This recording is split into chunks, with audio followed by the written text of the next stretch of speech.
पार्वती जी ने कहा, हे गणेश, हे तात श्रणु, मेरी बात सुनो। मद वाक्यम द्वारपालो भवाद्य में, तुम मेरे द्वारपाल हो, तुमको द्वार की रक्षा करनी है। विना मदाज्ञाम सतपुत्र, मेरी आज्ञा के बिना हे मेरे लाला कोई भी भवन में आने न पाए, बस यही तुम्हारे लिए आज्ञा है। और फिर से मुख चूमा, प्यार किया गणेश जी को, और गणेश जी के हाथ में एक लाठी दे दी। अब द्वारपाल कोई हाथ जोड़े खड़ा रहे वो तो ठीक नहीं ना, द्वारपाल के हाथ में एक दंड तो कुछ तो होना चाहिए। तो जगदम्बा पार्वती जी ने एक लाठी गणेश जी के हाथ में दे दी, और अब जगदम्बा ने लाठी दी है तो सारे संसार के अस्त्र शस्त्रों की ताकत भी उस लाठी में दे दी, और वो लाठी गणेश जी को दी। अब तुमको द्वार पर रहना है, अब पहरा करना है। द्वार पर गणेश जी डट गए हैं, भीतर मैया विराजमान है। चूंकि भोले बाबा के तो कभी कभी पार्वती जी के भवन में आना होता है, बाकी तो वे तो तुम पुनि राम राम दिन राति, सादर जपहु अनंग राति, वे तो निरंतर नाम कीर्तन और कथा सुख में डूबे रहते हैं। तो गणेश जी पहरेदारी कर रहे हैं, और तब तो एक दिन शंकर जी पधारे। जैसे शंकर जी पधारे, एक तो छोटे से गणेश जी दिखाई भी नहीं पड़े ठीक से, छोटे से, और शंकर जी का विशाल वपु, वो तो बिना रोक टोक के भीतर जाने लगे। लेकिन तभी गणेश जी ने वो लाठी, वो लकुट अड़ा दी, और भोले बाबा से क्या बोले, उवाच च शिवेशम तम विज्ञाय गणाधिपः, मातुराज्ञां विना देव गम्यतां न त्वयाधुना। ठहरिए देव, ये मेरी माता का भवन है, मेरी माता जी स्नान कर रही हैं, एकांत में हैं, आप बिना आज्ञा के भीतर नहीं जा सकते, आपको यहीं खड़े रहना होगा, बिना आज्ञा के आप नहीं जा सकते, माता जी एकांतवास में हैं, अभी आप चले जाइए, इस समय नहीं मिलना होगा। शंकर जी तो सुन के सुनते ही रह गए, ये कौन आया। शंकर जी ने कहा, अरे तू कौन है जो मुझे रोक रहा है। गणेश जी ने कहा, मेरा एक ही परिचय है कि मैं गौरी का पुत्र हूं, अपनी मैया का बेटा हूं, बस और कुछ दुनिया में नहीं जानता। इसलिए गौरी गणेश संग ही पूजते हैं साहब। कोई भी पूजा करिए, कोई भी अनुष्ठान करिए, गौरी गणेश का पूजन होगा। सर्वप्रथम गौरी गणेश का पूजन होता है, गौरी गणेश के पूजन के बिना बात नहीं बनती। तो मैं अपनी मैया का पुत्र हूं और मुझको यहां द्वार पर रखा गया है, आप नहीं जा सकते। गणेश जी ने कहा, मूर्ख, तू जानता नहीं मैं कौन हूं? कौन हूं? अरे जिस मैया का तू बेटा बन रहा है, अरे मूर्खोसी त्वम न जानासी शिवोहम गिरिजापति, तेरी मां का पति हूं मैं, इसका तू बेटा बन रहा है। शिवोहम गिरिजापति, अब मुझको ही, स्वामी को ही जाने से रोकता है। गणेश जी कहते हैं, मैं नहीं जानता किसी को, क्योंकि मेरा पिताजी से जन्म नहीं हुआ, माताजी से जन्म हुआ। पिताजी से जन्म होता तो पिताजी को जानता, मैं तो केवल माँ को जानता हूँ। और महाराज कहने में संकोच होता है, पर जो लिखा है शिव पुराण में वो तो बोलना पड़ेगा। ब्रह्मा जी पलट, और छोटे बालक इतनी देर बात कर ली, पलट, ऐसा कह के भीतर जाने लगे। गणेश जी ने क्या किया? बोले क्रोधम कृत्वा ततो विप्र दंडे नाताडयत पुनः। बलिहार गणेश जी तो वो डंडा भोले बाबा पे ही चला दिए। तो छोटा सा डंडा, छोटे से गणेश, वो डंडा भोले बाबा पे चला दिए। शायद पहली बार ही जिंदगी में किसी ने शंकर जी पे प्रहार किया होगा। तब भी भोले बाबा कुछ बोले नहीं, हंस दिए। यही माने कि बच्चा है, चलो छोटा बच्चा कर देता है। कहे क्या करते हो, तेरी आयु पूरी हो गई है क्या? बालक है इसलिए छोड़ रहा हूं, किसी को नहीं रोकना, मैं ही स्वामी हूं, गिरजा मेरी पत्नी है। पर भोले बाबा मां डटे नहीं। अब डट जाते तो युद्ध शुरू हो जाता अभी।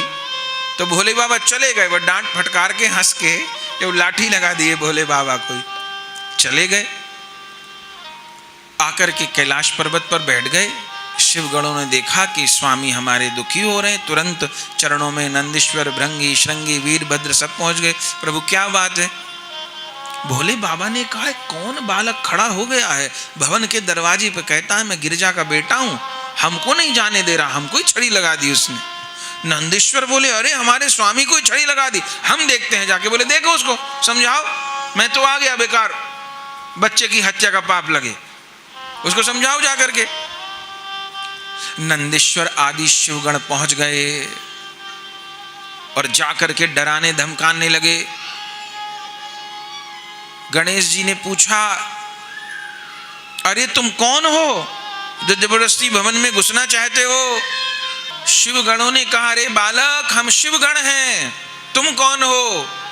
गणेश जी ने कहा हम गौरी के गण हैं। तुम किसके बल पे बलवान हो? हम भोलानाथ के बल पे बलवान हैं। तुम किसके बल पर बलवान हो? हम जगदम्बा पार्वती के बल पे बलवान हैं। शिवगणों ने कहा तो बहुत ढीठ है, जो कहते हैं वही जवाब दे डालता है। शिवगणों ने कहा हट जा। गणेश जी ने कहा तुम हट जाओ, मुझे जहां मेरी माँ ने खड़ा किया है मैं वहां खड़ा हूं।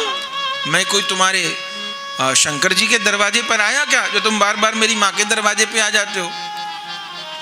बोले मान जाओ, नहीं तो हमारे पास बड़े बड़े दिव्य अस्त्र शस्त्र हैं। गणेश जी भी अपना छोटा सा डंडा दिखा दिए। बोले मेरे पास भी ये डंडा है, चुपचाप चले जाओ। गणों ने कहा, नंदीश्वर ने कहा भगवान तो बहुत ढीठ है, अस्त्र शस्त्रों से भी नहीं डरता। डराने लगे, धमकाने लगे। गणेश जी आ गए मौज में, फिर उठा लिए डंडा और जितने शिवगण थे सबकी पूजा कर दिए। 2-2, 4-4 सबको प्रसाद दे दिए। ओ भागे शिवगण। तो वो देखने में छोटी सी लाठी थी, अब उसमें सारे अस्त्र शस्त्रों की ताकत दी हुई थी। जगदम्बा पार्वती जी ने सबकी पिटाई हो गई, सब भागे और भागते भागते, हाँफते हाँफते, डरते डरते भोले बाबा के पास पहुंचे। भोले बाबा ने कहा क्या हुआ, उसको समझाया कि नहीं समझाया? नंदीश्वर बोले हम तो नहीं समझा पाए, उसने हम सबको समझा दिया। बोले कहाँ से आया है? बोले पता नहीं महाराज, बाहर से तो आया नहीं, बाहर तुम रहते हैं, हमको लगता है भीतर से ही आया है। कौन है? वो तो बड़ा तेजस्वी है, किसी के बस में नहीं आता।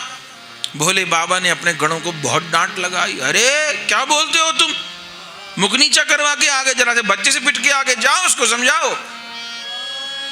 शिवगण फिर गए, लेकिन फिर भगा दिया। गणेश जी ने वहां ठहरने ना दे, किसी को खड़ा ना होने दे।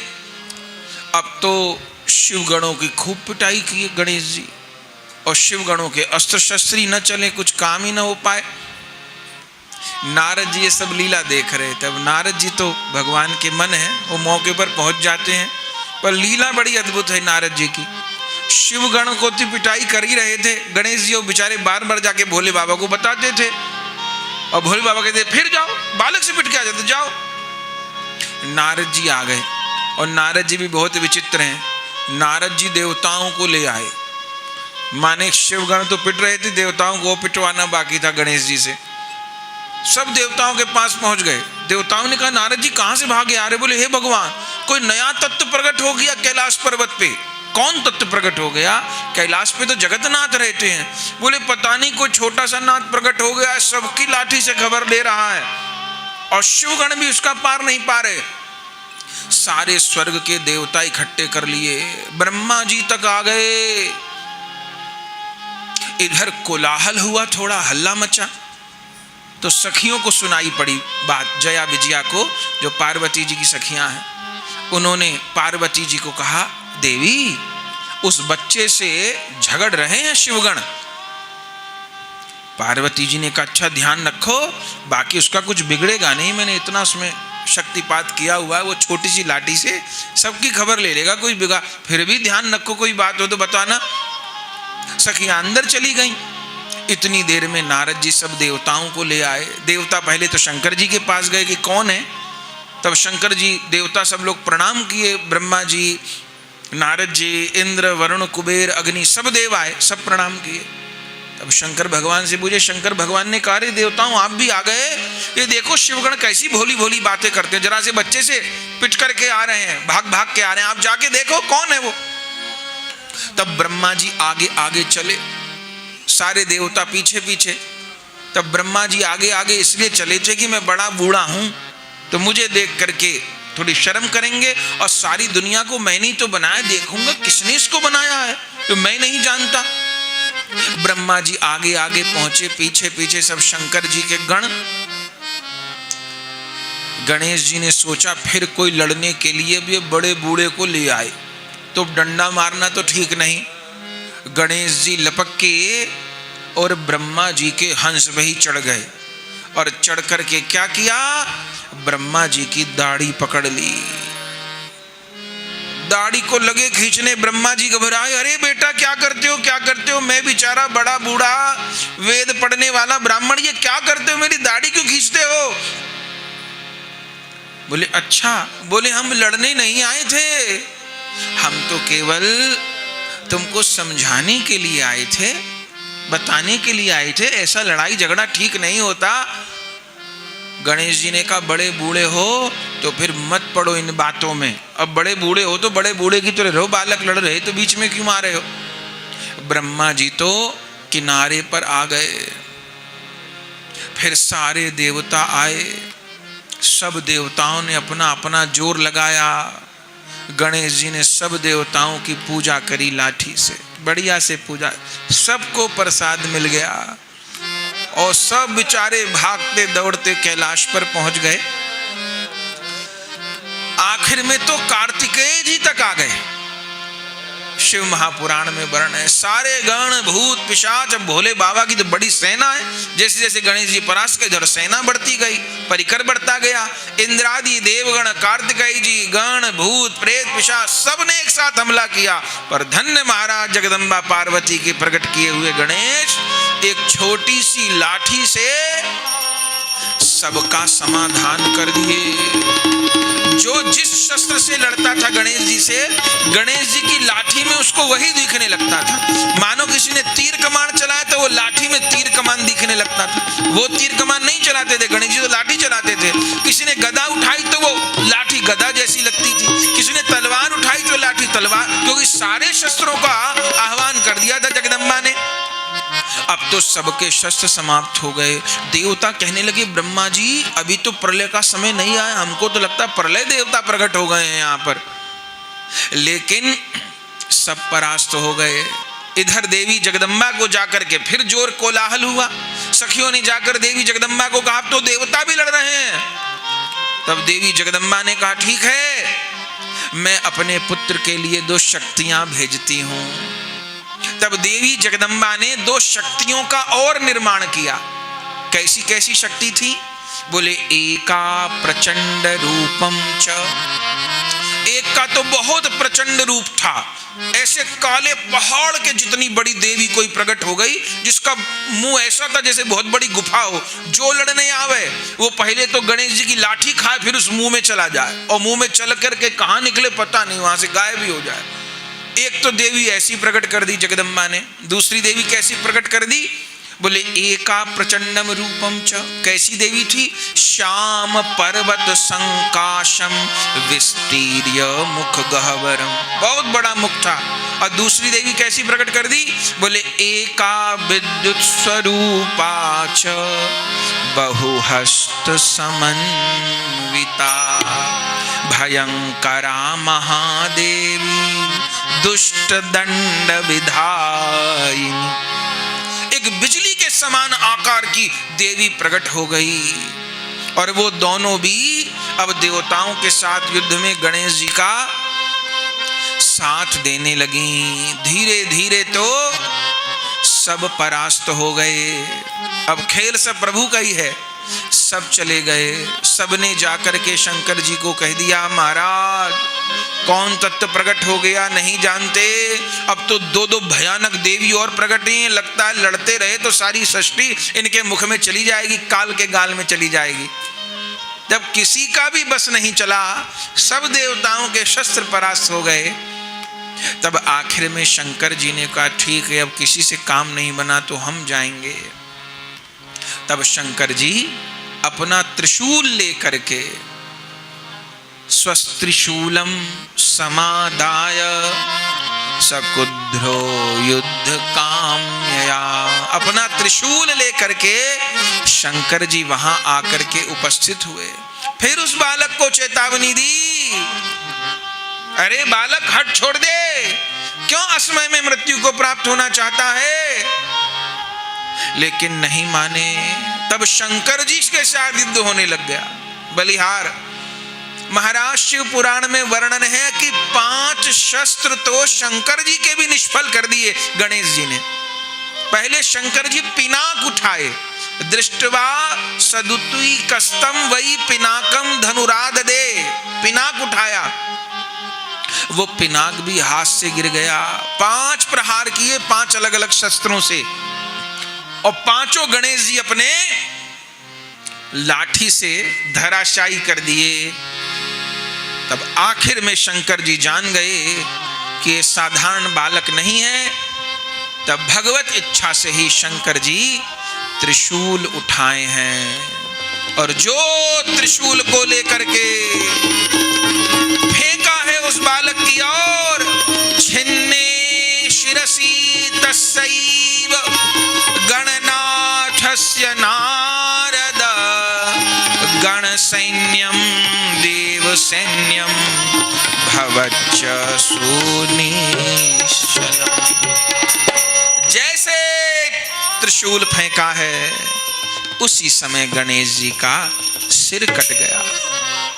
आगत्य च त्रिशूलेन तच्छिरो निरंकृतः, सिर कट करके गिर गया है। देवता तो निश्चिंत हो गए हैं। शिवगण जय जयकार करने लगे हैं कि जैसे कोई बहुत बड़ी उपलब्धि हो गई हो, और चले भी गए हैं वहां शरीर को छोड़ करके। लेकिन जैसे जया विजया ने देखा है, दौड़ करके जगदम्बा पार्वती को कहा अनर्थ हो गया, अनर्थ हो गया। क्या हुआ?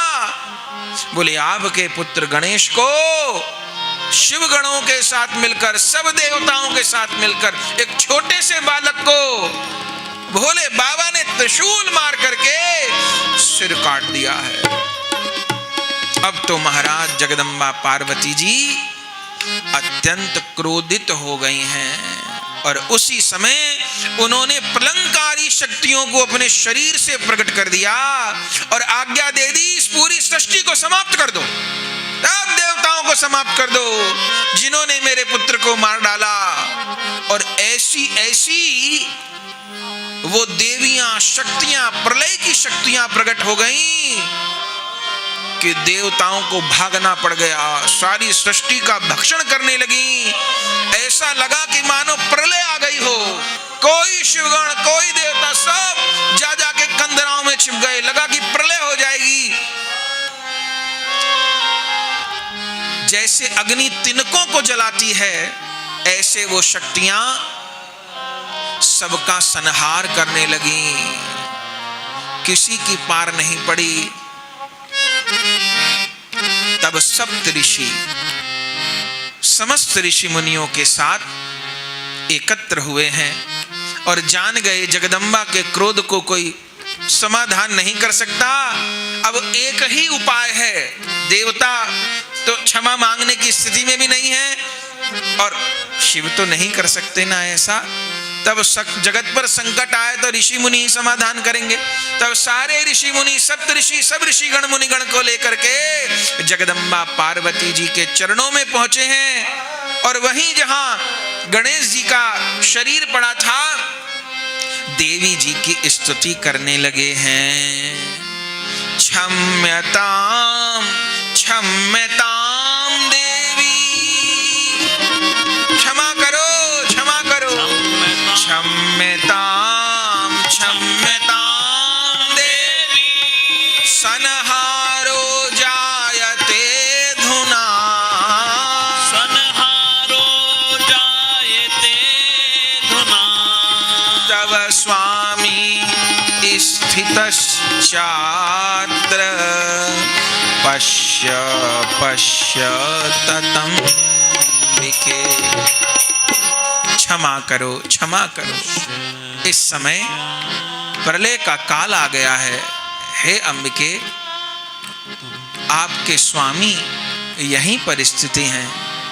आप देखिए, सब देवता आपकी स्तुति कर रहे हैं। ये सारा जगत आपकी संतान है, आपकी प्रजा है। आप क्षमा दान करिए। आप अपने क्रोध का त्याग करिए। आप अपराधों को क्षमा करके अब अभय दान करिए। तब पार्वती जी की खूब स्तुति किए हैं ऋषिगण। तब उस समय पार्वती जी का क्रोध शांत हुआ है और ऋषि गणों की दीन वाणी को सुनकर के दयाद्र चित्त हो करके ऋषि मुनियों से, समस्त देवताओं से सब चरणों में पड़ गए, पार्वती जी से क्षमा मांगने लगे। तब पार्वती जी ने समस्त ऋषि मुनि देवताओं को संबोधित करके कहा, अब यदि आप कल्याण चाहते हैं जगत का, तो केवल एक ही उपाय है। क्या? मत्पुत्रो यदि जीवेत तदा संहरणम नहीं, यथा ही भवतां मध्ये पूज्योयम च भविष्यति। यदि आप अपना कल्याण चाहते हैं तो एक ही उपाय है, मत्पुत्रो यदि जीवेत, मेरे पुत्र को जीवित कर दीजिए। यदि मेरा पुत्र जीवित हो जाए तब ये संहार नहीं होगा, और अन्यथा फिर सृष्टि में कोई बचेगा नहीं। मेरे पुत्र को जीवित कर दीजिए, और यथा ही भवताम मध्ये पूज्योयम च भविष्यति। सब देवताओं ने, एक छोटे से बालक को सब देवताओं ने, सब शिव गणों ने, स्वयं शिव ने मिलकर के मेरे छोटे से पुत्र को मारा। अब जीवित करिए। और सब देवता, सब शिवगण, स्वयं भोलानाथ, उन सब में सर्व पूज्य, प्रथम पूज्य मेरा पुत्र होगा। और जीवित करते हो, सर्व पूज्य, प्रथम पूज्य मानते हो, तब ही यह संहार रुकेगा, अन्यथा सृष्टि का अंत आ गया, ऐसा जानना चाहिए। तब तो बंधुओं, सबने ऐसा ही होगा, ऐसा ही होगा, क्षमा दान करो, ऐसा कहते हुए प्रार्थना की। और उस समय देवी शांत हुई हैं। शंकर जी आए हैं, देवी पार्वती जी को सांत्वना दी है। ब्रह्मा जी समस्त देवताओं के साथ हाथ जोड़े खड़े हैं। सबको दुख हो रहा है कि गणेश तो जो माता जी आज्ञा किए वही कर रहे थे, हम लोगों की भूल थी। जब उनको आज्ञा दी जगदम्बा ने कि नहीं भीतर किसी को आने देना है, तो वो तो अपने धर्म पे थे। हम लोग बेकार बैर किए, इतना बड़ा विवाद कर लिए। अब क्या हो?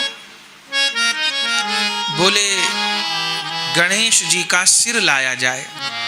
लेकिन अभी जो पूर्व की कथा सुने ना आप, ब्रह्मवैवर्त पुराण की, जहां श्री कृष्ण ही गौरी नंदन बने हैं, बोले शीश कट गया था, लेकिन अंश अंशी अभेद होते हैं।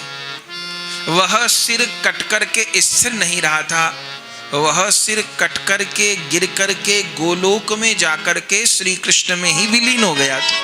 वही तो तत्व प्रकट हुए हैं, उन्हीं में लीन हो गया था। तो सिर तो ढूंढे से नहीं मिलता, हाँ धड़ जरूर पड़ा हुआ है। अब सिर नहीं मिलता, वो तो अपने अंशी में लीन हो गया, क्या किया जाए। तब ब्रह्मा जी शिवगण सब पूछे। तब शंकर भगवान ने कहा कोई बात नहीं, आप सब उत्तर दिशा में जाइए और उत्तर दिशा में जाते हुए जो सर्वप्रथम मिले उसी का सिर ला करके गौरी नंदन के धड़ पर जोड़ दीजिए।